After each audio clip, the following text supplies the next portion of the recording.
warahmatullahi wabarakatuh. Perkenalkan, nama saya Ririn Ikanesila, NIM C1K 018050 dari Program Studi Budidaya Perairan, Fakultas Pertanian, Jurusan Perikanan dan Ilmu Kelautan, Universitas Mataram. Di sini, saya akan menjelaskan mengenai materi mata kuliah dari parasit dan penyakit ikan, yaitu mengenai ruang lingkup bakteri dan jamur. Outline yang akan saya jelaskan yaitu yang pertama, jenis-jenis bakteri dan jamur yang akan menginfeksi ikan. Yang kedua, bagaimanakah gejala klinis yang ditimbulkan oleh jenis-jenis bakteri dan jamur tersebut. Yang pertama, saya akan menjelaskan materi mengenai bakteri. Sebelumnya, kita harus mengetahui pengertian dari bakteri. Bakteri merupakan suatu jenis mikroorganisme yang bersifat patogen atau parasit terhadap makhluk hidup, tidak terkecuali ikan.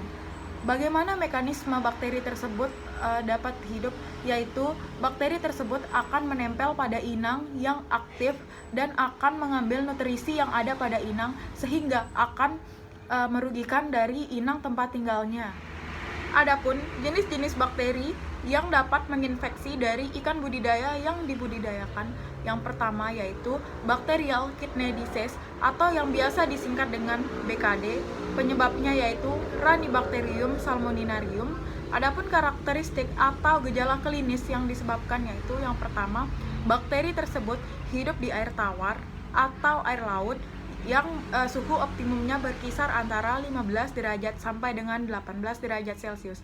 Yang kedua, bakteri tersebut menyebabkan penyakit infeksi sistematik yang lambat tanpa menunjukkan gejala yang nyata sampai dengan ikan berumur 6 sampai dengan 12 bulan. Gejala kedua yaitu Early Mortality Syndrome atau biasa disingkat dengan EMS yang disebabkan oleh Unique strain of Vibrio parahemolyticus. Gejala klinis yang ditimbulkan yaitu yang pertama, hepatopankreas menjadi mengecil atau mengkerut. Yang kedua, adanya bintik hitam dan strip hitam yang ditemukan pada hepatopankreas. Yang ketiga, masih berkaitan dengan hepatopankreas, yaitu hepatopankreas tidak mudah hancur atau kenyal, serta sulit pecah bila dijepit 2 jari, serta kematian massal 40 sampai dengan 100% dalam 4 hari. Gejala yang ketiga yaitu Edwasiolosis empysematous putrefactive disease of catfish atau biasa disingkat dengan EPDC. Penyebabnya yaitu Edwasiella tarda. Adapun gejala klinis yang ditimbulkan, yang pertama yaitu adanya luka bernanah yang berkembang dalam otot rusuk dan lambung pada ikan. Yang kedua, apabila dibuka akan mengeluarkan racun atau H2S. Yang ketiga, secara cepat luka bernanah bertambah dalam berbagai ukuran. Gejala keempat yang ditimbulkan yaitu Enteric Red Mouth Disease atau yang biasa disingkat dengan ERMD. Penyebabnya yaitu Yersinia rukeri. Adapun gejala klinis yang ditimbulkan yaitu hemorogi pada jaringan subkutan, warna kulit menjadi lebih gelap, dan ikan menunjukkan gerakan yang lemah. Gejala yang kelima yaitu Enteric Septicemia of Catfish atau yang disingkat dengan ESC yang disebabkan oleh Edwardsiella ictaluri. Adapun gejala klinis yang ditimbulkan yaitu yang pertama menyerang kantung-kantung penciuman menuju ke otak, selanjutnya menyebabkan radang granulomatus, yang ketiga lesu dan berenang tidak beraturan. Gejala yang keenam yaitu fish tuberculosis. Penyebabnya yaitu Mycobacterium marinum, Mycobacterium ceylonii, Mycobacterium fortuitum. Adapun gejala klinisnya yang ditimbulkan yaitu ikan mengalami anoreksia, antara lain tidak mau makan, lesu, dan kurus. Yang kedua, memisahkan diri dari segerombolan dan mencari lubang untuk bersembunyi. Yang ketiga, terjadi pembengkakan pada perut ikan. Gejala yang ketujuh yaitu Furunculosis Cup erythrodermatitis yang disebabkan oleh Aeromonas salmonicida. Gejala klinis yang ditimbulkan yaitu hemoragi pada dasar sirip dan sirip dorsal mengalami gripis. Yang kedua, mata pada ikan akan menonjol, dan yang ketiga, warna tubuh ikan menjadi gelap. Gejala yang kedelapan yaitu Gavkemia atau red tail disease yang disebabkan oleh Aerococcus viridans parvomeri. Di sini gejala ini seringkali menyerang lobster, di mana faktor utamanya yaitu suhu. suhu semakin meningkat pada proses budidaya, maka akan menyebabkan atau lobster ini akan rentan menerima gejala tersebut. Adapun gejala klinis yang ditimbulkan dari kasus ini yaitu menginfeksi organ dalam hemolim. Yang kedua, lobster budidaya akan terlihat lesu. Dan yang ketiga, pada sisi ventral abdomen atau perut lobster akan terbentuk warna merah muda. Gejala yang ke-9 yaitu nokardiosis gill tuberculosis yang disebabkan oleh Nocardia seriolae, Nocardia asteroides, dan Nocardia crassostreae. Gejala klinis yang ditimbulkan yaitu ikan akan tampak kurus dan kehilangan warna. Yang kedua, ikan akan mengalami kelemahan dan nafsu makan akan berturun. Dan yang ketiga, terjadi erosi pada operkulum ikan. Gejala yang ke-10 yaitu Pasteurellosis pseudotuberculosis yang disebabkan oleh Pasteurella pesticida. Gejala klinis yang ditimbulkan yaitu yang pertama, kemerah-merahan pada operkulum, yang kedua, pembesaran pada organ limpa ikan, dan yang ketiga, insang ikan akan menjadi pucat. Gejala yang ke-11 yaitu red spot disease yang disebabkan oleh Pseudomonas anguilliseptica. Gejala klinis yang ditimbulkan yaitu bercak hemoragi pada lapisan subepidermal rahang, di kepala bagian bawah, dan pada sepanjang tubuh ikan yang berada di bagian bawah. Yang kedua, hemoragi kecil di sekitar operkulum dan mulut ikan. Dan gejala yang ditimbulkan yang ketiga yaitu liver pada ikan semakin membesar. Gejala yang ke-12 yaitu Streptococcus agalactiae yang disebabkan oleh Streptococcus agalactiae. Adapun gejala klinis yang ditimbulkan yaitu ikan akan berenang lemah pada dasar perairan. Yang kedua, respon ikan terhadap pakan akan mengalami kelemahan. Dan yang ketiga, ikan akan berenang secara whirling atau menggelepar. Gejala yang ke-13 yaitu Streptococcus iniae yang disebabkan oleh Streptococcus iniae, di mana gejala klinis yang ditimbulkan yaitu ikan akan mengalami kelemahan keseimbangan, di mana ikan akan berenang ke permukaan secara tidak teratur. Yang kedua, akan terjadi pembengkakan pada rongga perut ikan karena terisi dengan ascites. Dan yang ketiga, ikan kadang tingkah lakunya berputar-putar atau membentuk spiral. Yang ke-14 yaitu Motile Aeromonas septicemia yang disebabkan oleh Aeromonas hydrophilia. Gejala klinis yang ditimbulkan yaitu yang pertama, warna tubuh pada ikan akan mengalami kusam atau gelap. Yang kedua, nafsu makan ikan akan menjadi menurun. Yang ketiga, mengumpul dekat saluran pembuangan dan kulit kasar dan akan mengalami ekses lendir. Perdarahan pada pangkal sirip, ekor, sekitar anus, dan bagian tubuh lainnya. Dan gejala yang ditimbulkan juga yaitu sisik ikan akan lepas, luka terjadi di sekitar mulut dan bagian tubuh lainnya. Gejala yang ke-15 yaitu columnare disease yang disebabkan oleh Flavobacterium columnare atau Vexibacterium columnare. Bakteri ini merupakan bakteri gram negatif yang berbentuk batang kecil.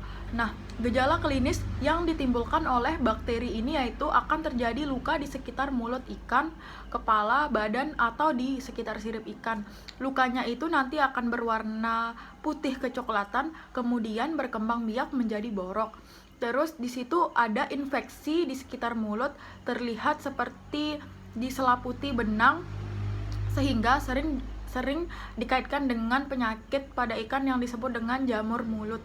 Gejala yang ke-16 yaitu bacterial fin atau tail rot yang disebabkan oleh Pseudomonas sp. Bakteri ini biasa dicirikan yaitu bakteri yang bersifat gram negatif, non-spora, dan bersifat aerobik. Nah, gejala klinis yang ditimbulkan yaitu ikan akan mengalami kelemahan seperti ciri-cirinya ikan akan bernapas megap-megap pada permukaan air. Yang kedua, nanti sirip ikan akan berwarna pucat dan warna tubuhnya akan menjadi gelap.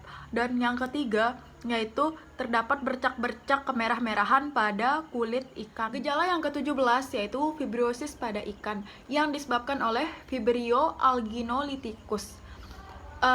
Gejala ini merupakan gejala yang menyerang ekosistem atau ikan yang ada di air laut. Biasanya Vibrio ini masih merupakan masalah utama yang ada di industri perikanan yang ada di lautan. Nah, gejala klinis yang sering ditimbulkan biasanya ikan akan mengalami lemah, hilang nafsu makan, dan berenang di permukaan air, serta warna kulit dari ikan akan menjadi buram. Yang ke-18 yaitu fibriosis pada udang yang disebabkan oleh Vibrio harveyii. Gejala ini yang ditandai dengan fibriosis pada larva udang yang pada umumnya sebagai penginfeksi sekunder, terutama pada larva udang yang merasa sangat lemah atau sangat keadaan stres dan lemah. Gejala klinis yang ditimbulkan yaitu yang pertama, tubuh udang akan kelihatan kusam dan kotor.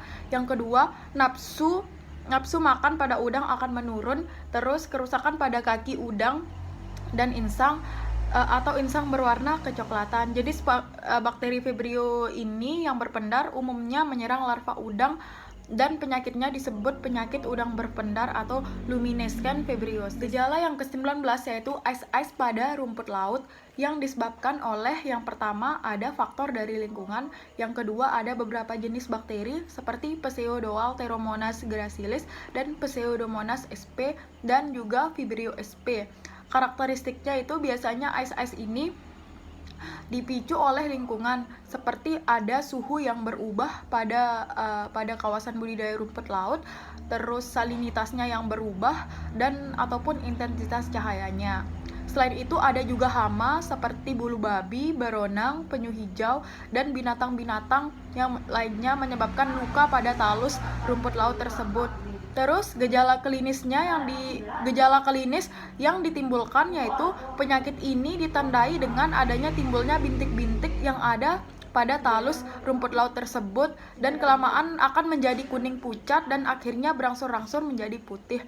Yang kedua, gejala yang diperlihatkan adalah pertumbuhannya akan mengalami kelambatan pada saat melakukan proses budidaya. Lanjut kepada materi jamur, di mana sebelumnya kita harus mengetahui pengertian dari jamur tersebut. Jamur merupakan kelompok organisme eukariotik yang membentuk dunia jamur atau berbagai ragam fungi. Jamur itu pada umumnya multiseluler atau bersel banyak. Nah, adapun gejala-gejala yang ditimbulkan oleh jamur pada ikan budidaya, yang pertama itu gejala aponomikosis atau crayfish pelaku yang penyebabnya aponomikosis astaci. Gejala yang ditimbulkan yaitu menyerang pada jaringan kutikula yang lunak beserta di bagian abdomen atau perut dan sekitar sendi-sendi otot pada ekor, yang akan ditandai dengan fisiknya terlihat memutih atau pucat atau berwarna merah kecoklatan. Gejala yang kedua yaitu Branchiomycosis demigrans yang disebabkan oleh Branchiomyces demigrans. Adapun gejala klinis yang ditimbulkan yaitu ikan akan menjadi lunak, ikan akan menjadi lemah, dan ikan akan kesulitan dalam pernapasan sehingga ditandai dengan tingkah laku ikan yang mangap-mangap. Yang kedua itu biasanya ikan tersebut akan ditemukan mati pada waktu pagi hari. Selanjutnya yaitu ditandai dengan insang ikan tersebut akan berwarna coklat. Gejala yang ketiga yaitu Branchiomycosis sanguinis yang disebabkan oleh Branchiomyces sanguinis. Gejala klinis yang ditimbulkan yaitu biasanya bersifat perakut, akut, atau kronis. Terus biasanya itu ditemukan pada pembuluh darah ikan yang dibudidayakan dan terkena gejala ini. Yang ketiga itu biasanya insang ikan akan mengalami nekrosis. Gejala yang keempat yaitu Epizootic ulcerative syndrome yang disebabkan oleh Alpanomyces infidans. Biasanya ini ditemukan pada ikan yang berhabitat di air tawar dan juga yang berhabitat di air payau. Gejala klinis yang ditimbulkan dari gejala ini yaitu mengakibatkan luka ulcer dan memicu respon granuloma, sehingga ada penemuan yaitu bintik merah pada permukaan tubuh, kepala, operkulum, dan pangkal sirip renang pada ikan. Selanjutnya, gejala yang kelima yaitu sandpaper disease, swinging disease, dan ichthyoponosis. Di sini penyebabnya Ichthyoponus hoveri. Gejala klinis yang ditimbulkan oleh gejala ini yang pertama itu hilangnya keseimbangan tubuh pada ikan yang dibudidayakan. Yang kedua, terjadinya abnormalitas tulang atau kulit ikan akan berwarna gelap dan organ bagian tubuh dalam ikan akan dipenuhi dengan hifa. Berikut merupakan materi bakteri dan jamur dari mata kuliah parasit dan penyakit ikan. Terima kasih sudah menyaksikan. Saya pamit undur diri. Terima kasih. Assalamualaikum warahmatullahi wabarakatuh.